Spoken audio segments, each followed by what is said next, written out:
केतिरनि ॾींहंनि खां वठी केतिरनि सालनि खां वठी ज़मींदारनि सां नाइंसाफ़ी नाजादी थिए थी।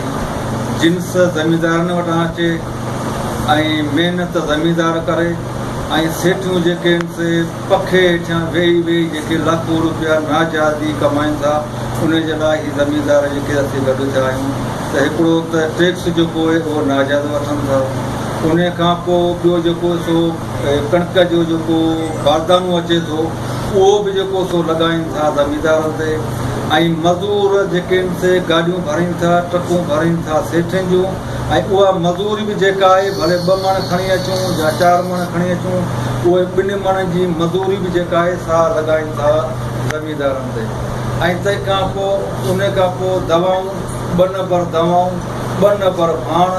हाणे हिन जे कपिड़नि जो जेको कटो आहे 700 वारो कटो 2100 में ॾींदा था, 2500 में ॾींदा था। इहो सूत जेको आहे सो हद खां ॿाहिरि। इन जे लाइ असीं सभई ज़मींदार गॾु थिया आहियूं त ख़ुदा असांजी ॿुधो ऐं असांजी पोइवारी कयो। जे न त ज़रात तबाह थी वेंदी हली, ज़मींदारी तबिको तबाह